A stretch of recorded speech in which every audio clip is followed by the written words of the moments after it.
uNkulunkulu uthi kuGideon hamba ngamandla akhona kuwe ngaphakathi. Gideon ukuze ufike la uyakhona hamba ngamandla akhona kuwe. Gideon ukuze unqobe izitha zakho hamba ngamandla akhona kuwe. Gideon ukuze ufike empumelelweni hamba ngamandla akhona kuwe ngaphakathi. Gideon unamandla kuwe ngaphakathi.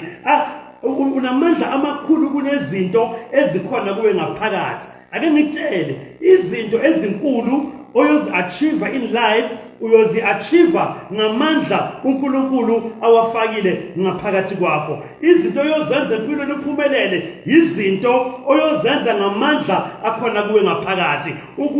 Let me tell you this. Nalabo abakhashile emsebenzini, nalabo abakhashile lapho ekhashe khona, abakhashanga kakhulu into engaphakathi kuwe, bakhashe indlela obonakala ngayo. Nabantu abakudelelayo bakudelela ngendlela obonakala ngayo. Bakubheka kwingaphandle lakho, mara kwingaphakathi unamandla abuye ezulwini, unamandla angakalinganiswa namandla wasemhlabeni.